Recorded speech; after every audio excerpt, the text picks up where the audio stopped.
Bismillahirrahmanirrahim. Assalamualaikum warahmatullahi wabarakatuh. Alhamdulillah, hadana lihada wa ma kunna linahtadiya laula an hadanallah. Asyhadu an la ilaha illallah wahdahu la syarikalah. Wa asyhadu anna Muhammadan abduhu wa rasuluhu la nabiyya ba'da. Allahumma salli wa salim wa barik ala Muhammadin wa ala ali Muhammad amma ba'du. Qala Allahu ta'ala fi kitabihil karim, a'udzu billahi minasyaitonir rajim. Bismillahirrahmanirrahim. Ya ayyuhalladzina amanu ittaqullaha haqqa tuqatih wa la tamutunna illa wa antum muslimun.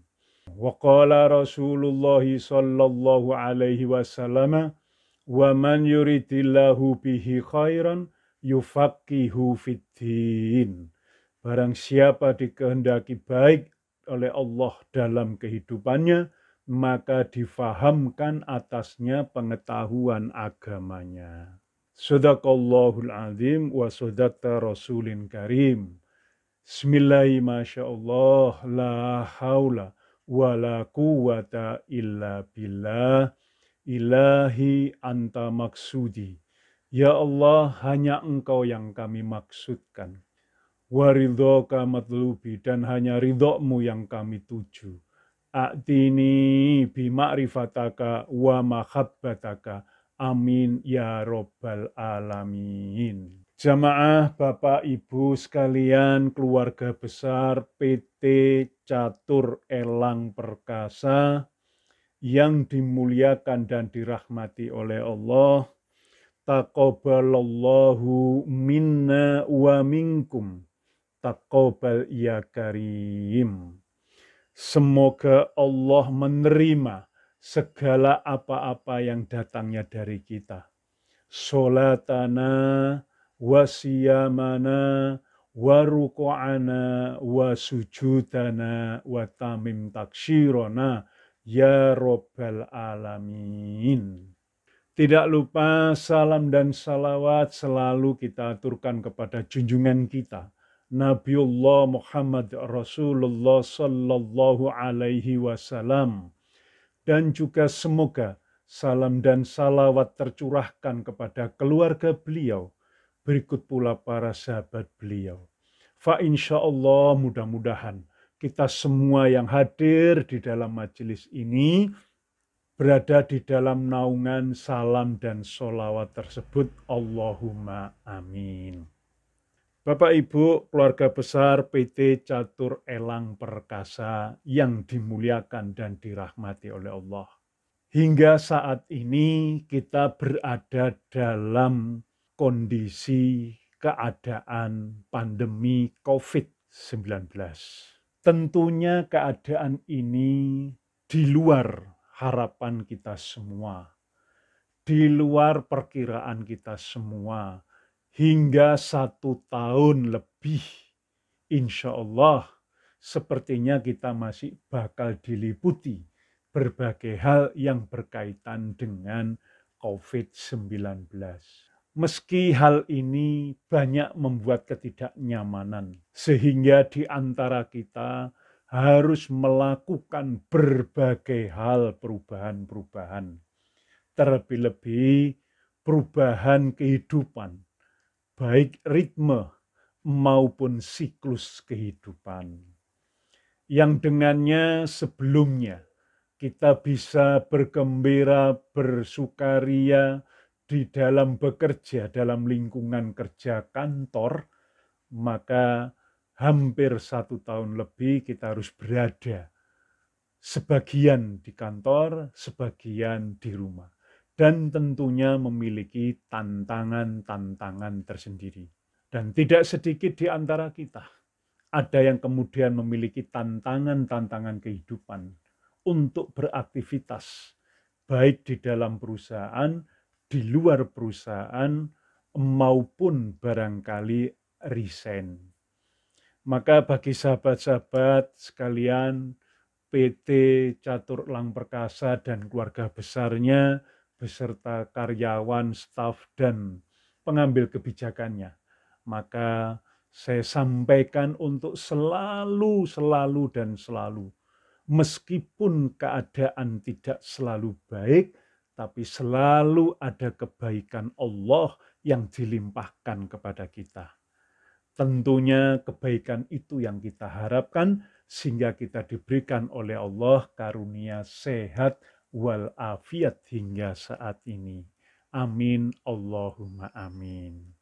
Jamaah yang dimuliakan dan dirahmati oleh Allah, masih saja terdapat pertanyaan-pertanyaan yang khas, yaitu bagaimana kita harus mensikapi keadaan pandemi yang sepertinya berlarut-larut. Di samping tentunya ada kabar yang sekaligus menggembirakan dan mencemaskan. Kalau tidak ada kendala, sepertinya pemerintah menginginkan untuk dimulainya aktivitas belajar mengajar di beberapa daerah. Tentunya dengan standar protokoler kesehatan yang dijadikan acuan oleh kita bersama. Bapak Ibu, saat pandemi yang demikian, dalam kondisi-kondisi yang barangkali kita juga semua tidak berharap, tentunya paling tidak ada 3 hal, 3 langkah yang harus kita lakukan, kita siapkan. Yang dengan 3 hal ini mudah-mudahan kita memiliki ketahanan fisik, ketahanan mental, ketahanan pikiran, dan mudah-mudahan Allah melimpahkan kepada kita ketahanan spiritual.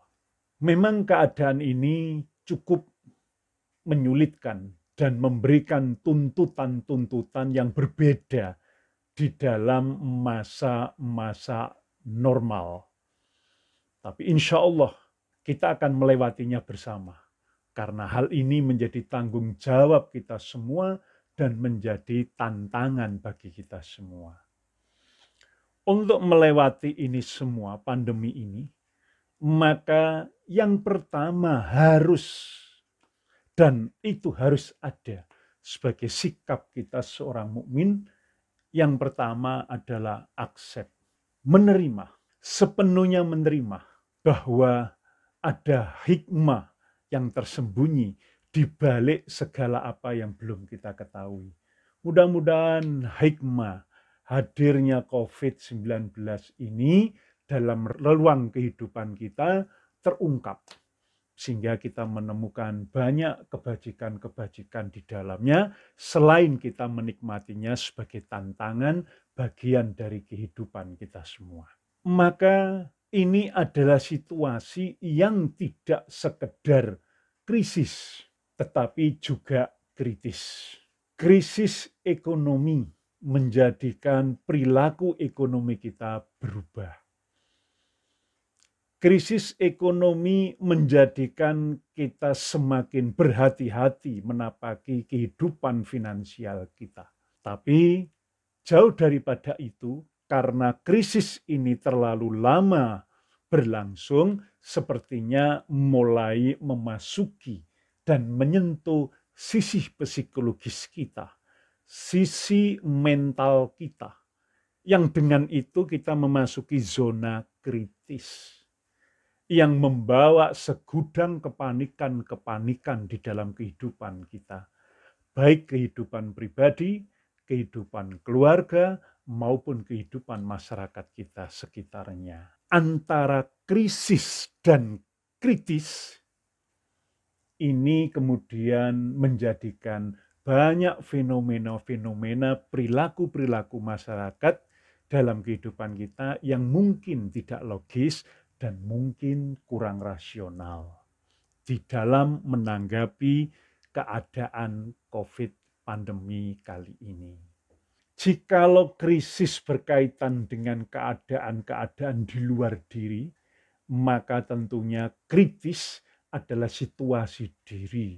Yang dengan ini kita menjadikan kalut, menjadikan panik, sehingga bersikap hal-hal yang kurang bijak. Membawa emosional, membawa kemarahan, membawa kebingungan, dan sekaligus membawa kita ke dalam perilaku-perilaku yang kurang tepat. Bapak Ibu yang dimuliakan dan dirahmati oleh Allah, dampak krisis ini harus kita terima. Ini yang barangkali diingatkan oleh Allah, la in syakartum la azidannakum wa la in kafartum inna adzabi lasyadid.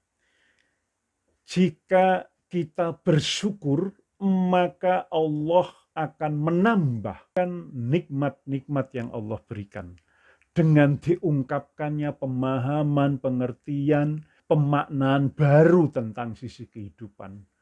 Karena peristiwa-peristiwa krisis maupun kritis itu seringkali membuat kita tergugah, tersadar bahwa sebenarnya setiap sisi kehidupan ini selalu dalam kondisi yang tidak nyaman bagi kita.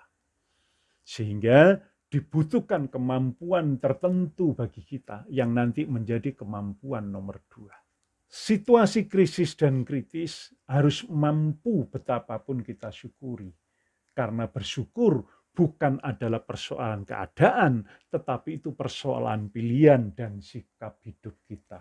Di tengah kehidupan pandemi, kita bisa memilih sikap menggerutu, sikap menyalahkan pihak lain, ya. Kemudian sikap menyesali keadaan ini. Tapi ingat, kita juga punya pilihan untuk selalu memilih sikap positif, untuk selalu memberikan makna pengertian-pengertian yang menggairahkan kehidupan kita. Kita bakal menemukan tafsir-tafsir kehidupan dan pemaknaan yang cukup menantang. Itu pilihan, bukan keterpaksaan. Memang kondisi ini begitu menghimpit kita, tapi di setiap himpitan kita selalu punya pilihan-pilihan. Terlebih adalah pilihan untuk selalu memberikan makna positif. Tetap berbuat baik, karena kebaikan itu mulia. Meskipun tidak setiap kebaikan itu berbalas dan membuahkan kebaikan. Banyak kebaikan-kebaikan yang barangkali sudah kita lakukan, ternyata berbuah pahit, berbuah ketidaknyamanan. Tapi bila kita mampu memberikan arti, kita mampu memberikan makna, maka insya Allah selalu positif. Karena selalu ada hikmah yang bisa kita petik dari segala peristiwa. Maka saya berharap sahabat-sahabat sekalian tetap tidak kehilangan semangat berpikir positif, karena itu adalah pilihan yang terbaik yang harus kita pilih di tengah kehidupan pandemi seperti ini. Maka segala peristiwa apapun, segala keadaan apapun yang akibat dampak dari krisis dan kritis ini hendaknya selalu memunculkan bagi kita untuk selalu mempertahankan cara kita berpikir positif. Atau bisa jadi dalam guruan-guruan kita tetap menjaga kewarasan kita. Ini yang harus kita jadikan pilihan.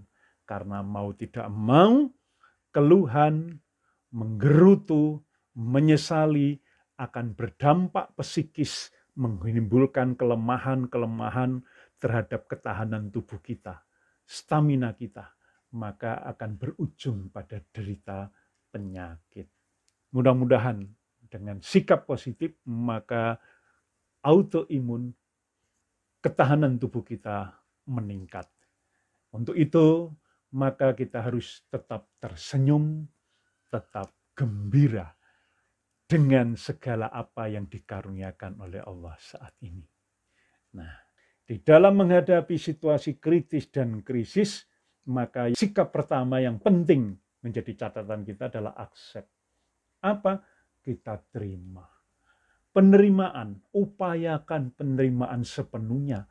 Meskipun kita tertatih-tatih untuk menerima keadaan ini, tapi tetap berjalan menuju arah untuk bisa menerima. Dalam bahasa agama, dalam bahasa pengajian kita, kita menemukan syukur sepenuhnya.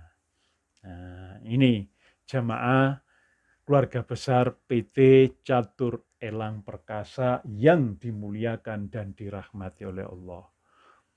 Kemampuan menerima ini penting di tengah kehidupan seperti ini. Maka marilah kita berbagi senyum, kita berbagi kegembiraan sebagai bukti bahwa kita sepenuhnya menerima yang dihadirkan oleh Allah dalam setiap kehidupan kita.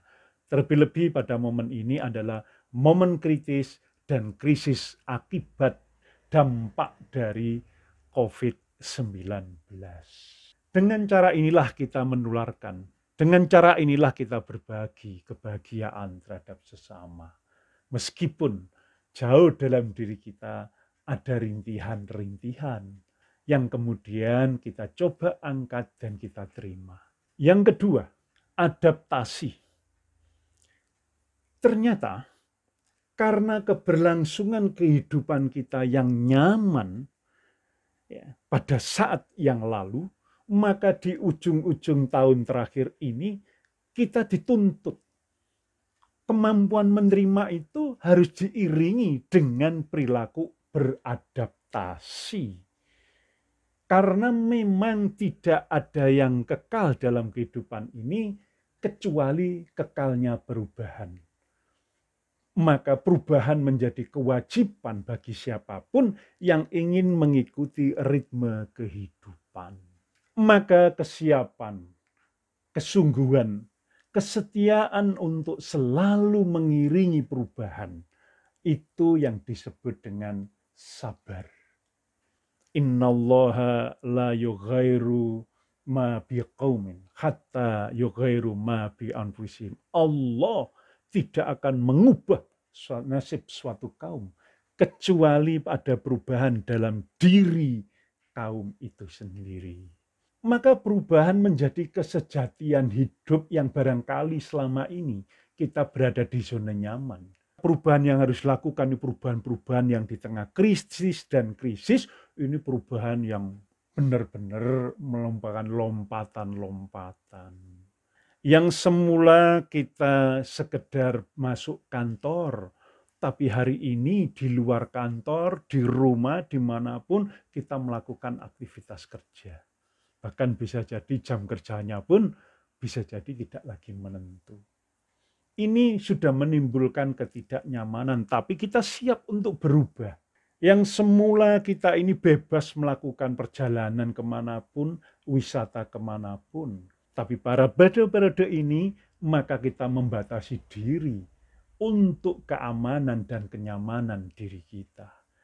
Ini tentu suatu hal yang tidak mudah. Sulit, ya, tetapi sulit itu bukan berarti tidak bisa. Dia bisa, tetapi butuh perjuangan. Hari ini kita sedang berjuang melawan COVID, berjuang hidup untuk bersama dengan COVID-19 dalam kehidupan era new normal. Kita ikuti aturan protokol kesehatan, sehingga paling tidak kita meminimalisir resiko-resiko yang ada. Kita memakai masker tentunya tidak nyaman, tapi kita harus berubah membiasakan diri. Kita membiasakan cuci tangan, kita membiasakan social distancing, tentu tidak nyaman, tapi ini harus berubah.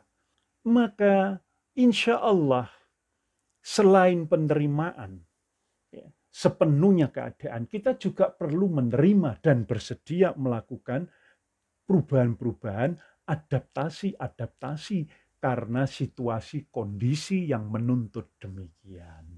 Bapak Ibu jamaah yang dimuliakan dan dirahmati oleh Allah. Di dalam setiap perubahan itu kita akan temukan dunia baru yang bisa jadi sebelumnya kita hujat, kita tolak.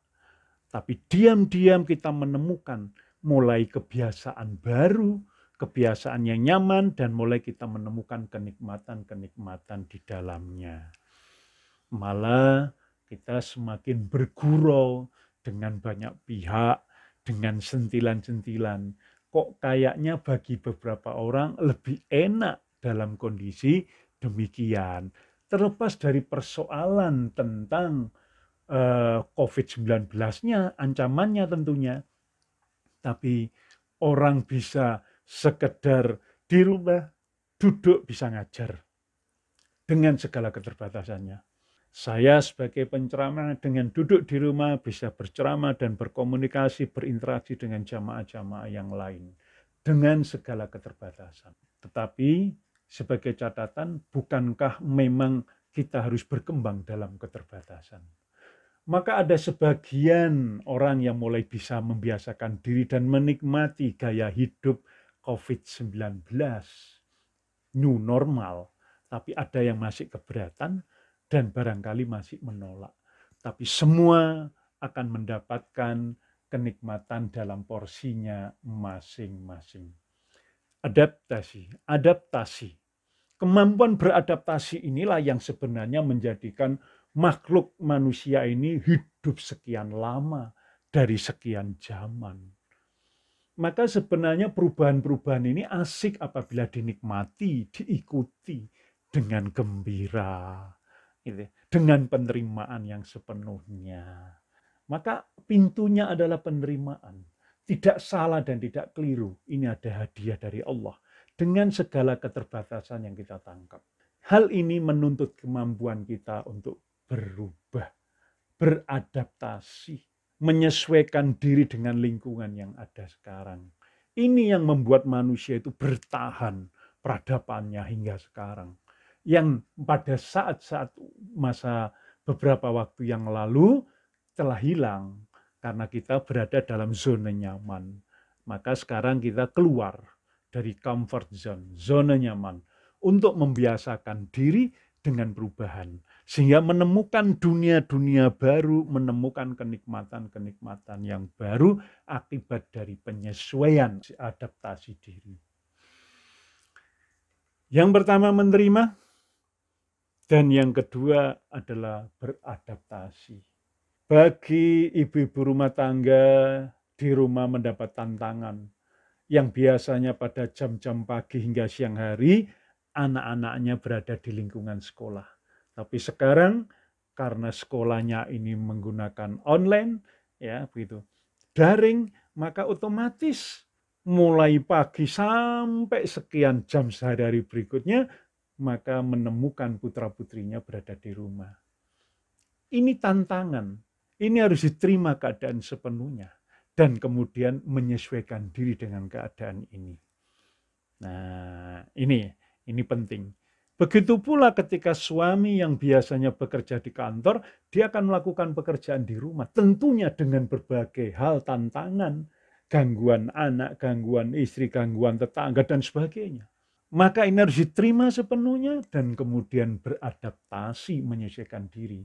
Dan hikmahnya kita jadi lebih kenal, lebih tahu anak-anak kita, lebih tahu istri kita, dan lebih tahu tetangga kita yang selama ini jarang kita jumpai, jarang kita temui.